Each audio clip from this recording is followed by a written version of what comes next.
अस्सलाम वालेकुम स्टूडेंट्स और today's topic is William Wordsworth as a romantic poet. William Wordsworth की हम पोइम्स कर चुके हैं जो कि हमारे सिलेबस में थी। अब इसके कुछ जनरल क्वेश्चन हम करने जा रहे हैं। एज अ रोमांटिक पोइट हमने करना है, as a poet of nature करना है।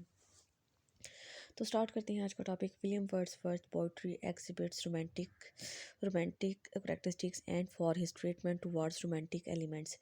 कि विलियम वर्ड्सवर्थ की जो पोइट्री है ना वो रोमांटिसिज्म से भरी पड़ी है। हर पोइट्री में, हर पोइम में रोमांटिक एलिमेंट्स हमें देखने को मिलते हैं। He stand supreme and he can be terms as romantic poet on a number of reason. और यही वजूहत हैं जिनकी बिना पर बहुत सी ऐसी वजूहत हैं जिसकी वजह से हम उसे एक रोमांटिक पोइट कह सकते हैं। The romantic movement of the early 19th century was revolt against the classical tradition of 18th century। कि जब रोमांटिक मूवमेंट आई थी तो उसने जो क्लासिकल ट्रेडिशन थी, जो क्लासिकल पोइट्री थी ना, उसको वो उसके खिलाफ चली थी, उसके उल्ट चली थी। But it was also marked by certain positive trends. लेकिन उसमें कुछ पॉजिटिव ट्रेंड्स भी इंट्रोड्यूस करवाए गए थे। Wordsworth was of course a Pioneer of romantic movement of 19th century।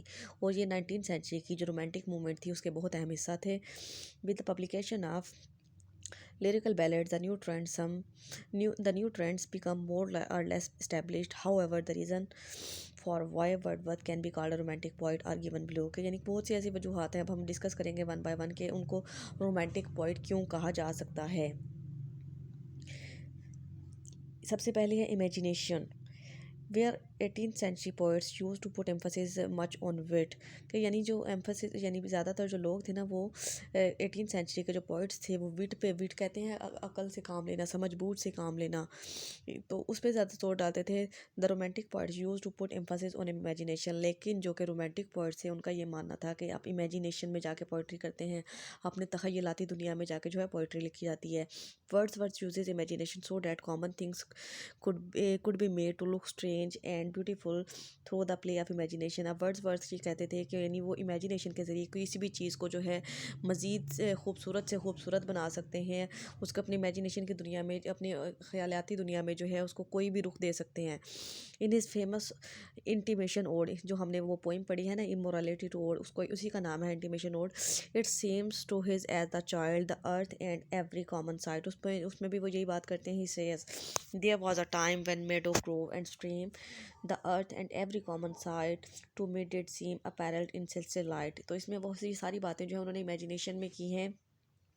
Moreover, in this poem we find a sequence of picture through his use of imagery। इसके अलावा उसने इस पोइम में बहुत ज़्यादा इमेजरीज भी यूज़ की हैं।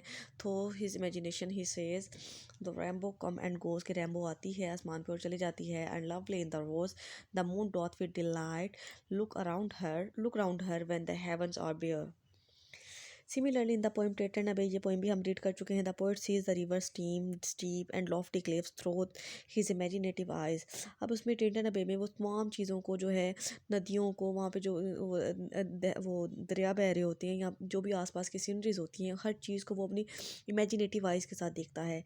ही was enthusiastically charmed at the joyful sound of rolling river. यानी दरियाओं के बहने की जो झरने की जो आवाज़ होती है वो उसको बहुत ज़्यादा अट्रैक्ट करती है, बहुत ज़्यादा उसे देख के जो है एक्साइटेड होता है। He here he says once again do I behold those steep and lofty cliffs that on a wind secluded scene impress thoughts of more deep seclusion and connect the landscape with quiet of the sky।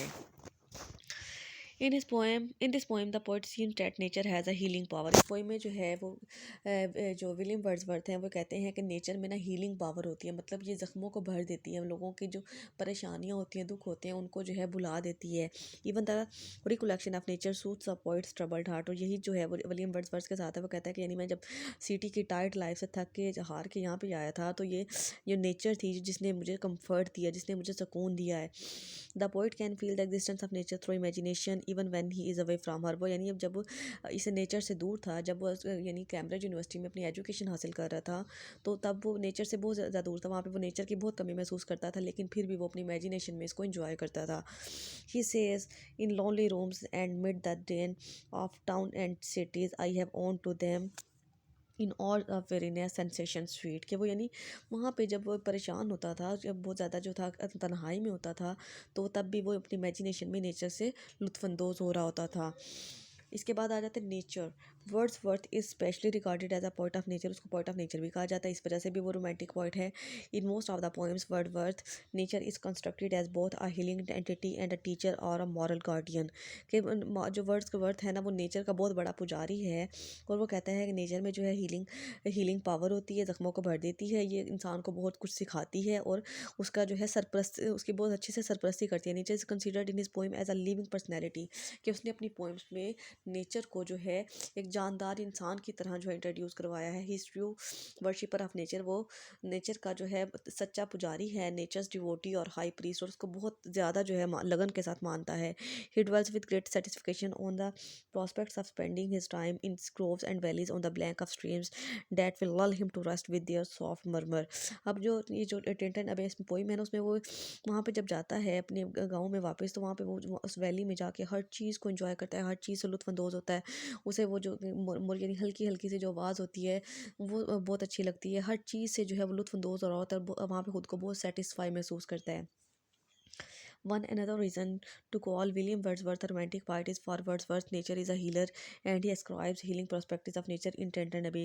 कि टेंटन अबे poem में भी जो है उसने इस चीज़ को जो है इंट्रोड्यूस करवाया है कि नेचर के पास नेचर में हीलिंग इफेक्ट होते हैं, इसलिए भी उसको रोमांटिक पोइट हम कह सकते हैं।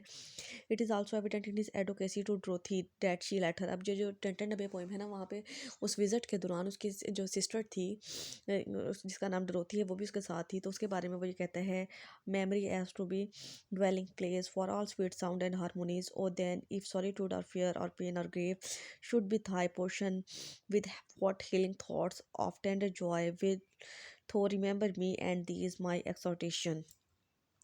Wordsworth says nature never die did betray the heart that loved her. वो कहता है कि यानी नेचर जो होती है ना, वो कभी भी उस दिल को जो है वो गुमराह नहीं करती या गलत रास्ते पर नहीं लेके जाती जिससे वो मोहब्बत करती है। जैसे कि हमने एक नावल, वो हमें पंजाब यूनिवर्सिटी के सिलेबस में सरगोदा वालों के नहीं, उसमें जो है ना, यानी वो एक नावल था, उसमें वो बहुत ज़्यादा एक लड़की होती है, उसे ना उस विलेज से जहाँ पे वो रह रही होती है उससे नफरत होती है बहुत ज़्यादा। तो फिर उसमें जो है वो जितना वहाँ से भागना चाहती है, वो एक लड़के से शादी करती है कि वो उसको फ्रांस ले जाएगा, लेकिन वो उसको फिर वो जो लड़का होता है ना, वो कहता है नहीं, मैं तो अपना यहीं पे स्कूल बनाऊंगा शादी के बाद, और वहीं पे रहना शुरू कर देता है। तो फिर वो अपनी ज़िंदगी से बहुत ज़्यादा तंग होती है, लेकिन वो जब वो वहाँ से भाग रही होती है ना, तो रास्ते में उसकी मौत हो जाती है, और वो हमेशा के लिए जो है ना वहीं पर दफन हो जाती है। तो फिर उसमें वो ये बताया जाता है कि नहीं, कोई कोई इंसान नेचर से जितना भागने की कोशिश करता है ना, नेचर उतना उसको जो है चेज़ करती है। मतलब हम जैसा ट्रीटमेंट नेचर के साथ करते हैं, वैसा ही जो है वो नेचर हमारे साथ करती है। इसके बाद आ जाते हैं subjectivity. Subjectivity is the key note of the romantic poetry. ये रोमांटिक पोइट्री का बहुत ही अच्छा अहम हिस्सा है। ही expresses his personal thoughts feeling through his poems. वो यानी पोइट्स जो होते हैं अपनी पोइट्री के ज़रिए अपने फीलिंग्स को, अपने इमोशंस को जो है बयान करते हैं। इन और imitation intimation of immortality the poet expresses his own personal feeling. Poet जो है अपनी पर्सनल फीलिंग्स को जो है बयान करता है। Here he says that she can't see the celestial light any more which he use to see in his childhood. मतलब उसमें ये बताता है कि यानी ये जो रोशनी की जो किरणें मैं बचपन में देखा करता था, जिस जिस पॉइंट ऑफ व्यू से मैं बचपन में देखा करता था, वो मैं उस तरह से अब उसको नहीं देख पाता। It is now as it hath been of yore turn where's ever I may by might or day that things which I have seen I now can see no more।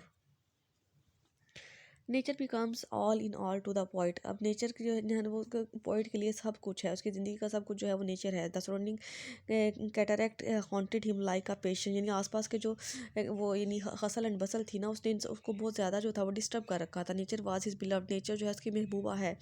He loved only the sensuous beauty of nature. वो उसको उसकी सेंचुअस beauty को, उसकी यानी सेंचुअस beauty से मुराद होता है कि यानी जो आपकी वो 5 हिस्से होती हैं ना, आपकी 5 सेंसेस होती हैं, उनको जो है सुकून बख्शे। मतलब आपकी आई साइट को, आपकी हेयरिंग को, आपकी स्मेलिंग को, आपकी टेस्टिंग को, आपकी टचिंग को। ही also has he has also philosophy of nature. उसको जो है नेचर की फ़िलासफ़ीज़ के बारे में बड़ा नॉलेज था। इसके बाद आ जाता है ह्यूमनिज़म, इंसानों के बारे में। The romantic poets had sincere love for man and और रदर स्पिरिट ऑफ मैन, यानी उसको जो थी इंसानियत से बहुत ज़्यादा मोहब्बत थी। Wordsworth had a super abundant enthusiasm for humanity, वो इंसानियत के लिए बहुत अच्छा और बहुत गहरे जो थे जज्बे रखता था और उससे भरा पड़ा था। He was deeply interested in simple village folk and peasant who live in contact with nature. उसे जो थे ना वो लोग सादा जो गाँव के रहने वाले लोग होते हैं और जो किसान होते हैं उनके साथ कॉन्टैक्ट में रहना बहुत अच्छा लगता था। Wordsworth showed admiration for ideals that inspired the French revolution, और वर्ड्सवर्थ जो था उन लोगों की बड़ी तारीफ करता था जो कि फ्रेंच रेवोल्यूशन में काम करते रहे। Mphasis in the individual freedom is another semantic characteristics, और इसके अलावा जो है वो आज़ादी के बारे में हर पर्सन की जो इंडिविजुअल फ्रीडम होती है उस पर भी जोर डालता है। Wordsworth laments for the loss of power freedom and विचू ऑफ ह्यूमन सोल, लैमनेट्स का मतलब होता है पछताना, मतलब वर्ड्सवर्थ जो है अपनी पोएम में इस बात पे पछतावा करता है, रेगरेट करता है कि इंसान जो है वक्त के साथ साथ अपनी आज़ादी को, अपनी ताकत को जो है खो बैठता है। इसके बाद आ जाता है lyricism. Wordsworth is famous for simple fiction before of artificialities and falsity of emotion. Lyricism असल में कहते हैं कि यानी किसी चीज़ को बहुत ज़्यादा एग्जैगरेट करना, बहुत ज़्यादा बढ़ा चढ़ा के जो है उसको बयान करना। तो अब ये जो वर्ड्सवर्थ है ना, ये तो ज़्यादातर अपनी सिंपल फिक्शन की वजह से, मतलब अपनी सिंपल वर्डिंग जो है जो अपनी पोइट्री में यूज़ करता है उसकी वजह से मशहूर है। और इसके अलावा जो है, इसके अलावा अपनी कुछ चीज़ों में जो है वो चीज़ों को बहुत ज़्यादा एग्जैगरेट कर देता है। हिज लिरिकल बैलेड्स, ये इसकी कलेक्शन का नाम है lyrical ballads, signifies his contention that poetry is history of science of feelings. अब उसके मुताबिक जो है वो ये कहता है कि यानी हिस्ट्री जो होती है ना वो साइंस ऑफ फीलिंग्स होती है। In the odd intimation of immortality we see his lyricism. He writes, earth fills her lap with pleasures of her own, yearnings she hath in her own natural kind, and even with something of a mother's mind and on a onward theme. तो conclusion पे आ जाते हैं। In the concluding part it can be said that Wordsworth was the protagonist in the romantic moment, यानी romantic moment का जिसको hero कहा जाता है, which was at once a revolt and revival.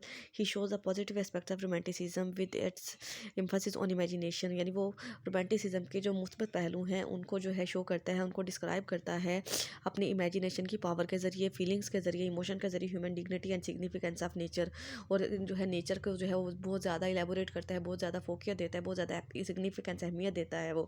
और इंसानों के हकूक़ के बारे में, जो इंसानी रिलेशंस होते हैं उनके बारे में भी वो डिस्कस करता है अपनी पोइट्री में। इस वजह से उसको हम रोमांटिक पोइट कह सकते हैं। आई होप सो कि आपको लेक्चर की समझ आ गई है। अगर वीडियो अच्छी लगे तो लाइक कमेंट एंड शेयर ज़रूर करें। अल्लाह हाफ़िज़।